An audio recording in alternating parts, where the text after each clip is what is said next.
হরি মন্দিরের ভিত্তিপ্রস্তর স্থাপনের শুভক্ষণে সমস্ত উপস্থিত ভক্ত বাবা এবং মায়েরা, গোসাই, পাগল, হরিভক্ত যারা আছেন সবার রাতুল চরণে আমার শ্রদ্ধাসিক্ত প্রণাম।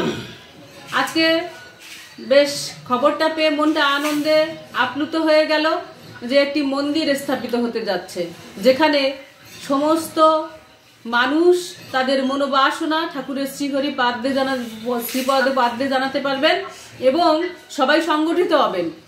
কর্মী, অর্থ এবং কর্মের সমন্বয়, এই তিনটি মিলেই হয় একটি সংগঠন। এই সংগঠনে সংঘবদ্ধ না হলে গুরুচাঁদের নির্দেশিত সেই বাণীকে আমরা ফলশ্রুতিতে বা বেগবান করতে পারবো না। যার জন্য এই মন্দির স্থাপনের যে শুভ চিন্তা ভাবনা যারা করেছেন, এই কার্যক্রমের সাথে যারা জড়িত আছেন সবাইকে আন্তরিক ধন্যবাদ।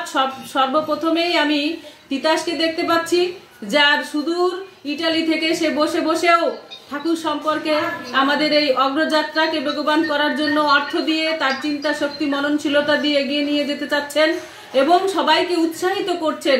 এটাকে এই প্রেরণার জন্য তাকে আমি আন্তরিক শুভ আশীর্বাদ জানাই এবং অভিনন্দন জানাই। সাথে সাথে দেখতে পাচ্ছি আমার অসীম, তারপরে আমার স্বপন, আমার সঞ্জীব, এদের সবার মুখ দেখে আমার খুবই ভালো লাগছে, আনন্দ লাগছে। উপস্থিত সমস্ত ভক্তদের শুভকামনা করে এবং সবার মঙ্গল কামনা করেই আমি এই ভিত্তিপ্রস্তর স্থাপনের শুভ সূচনা ঘোষণা করছি।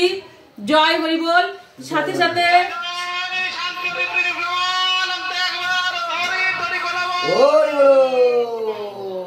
উপস্থিত সমস্ত ভক্তবৃন্দকে আহ্বান জানাবো, সামনে শ্রী শ্রী পূর্ণব্রহ্ম পূর্ণানন্দ দয়াল অবতার শ্রী শ্রী হরিচাঁদ ঠাকুরের শুভ আবির্ভাব দিবস। এই আবির্ভাব দিবসে আমরা সবাই যেন একত্রিত হয়ে মধুর হরিনাম সংকীর্তনে আমরা মহাবারণী স্নান করতে পারি এবং এই হরিনামের স্নানে নিজেদেরকে অবগাহন করতে পারি। সবার সুস্বাস্থ্য এবং মঙ্গল কামনা করি।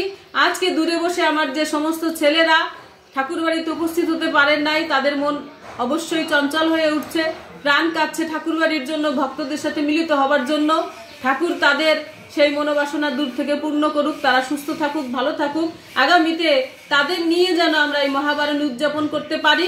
সবার মঙ্গল কামনা করে আমি আমার কথা এখানে শেষ করছি। জয় হরিবোল, জয় হরিবোল, জয় হরিবোল।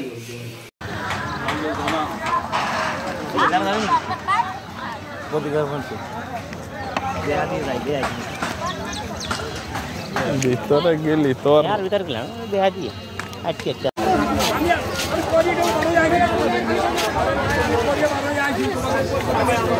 এই অফিসে এই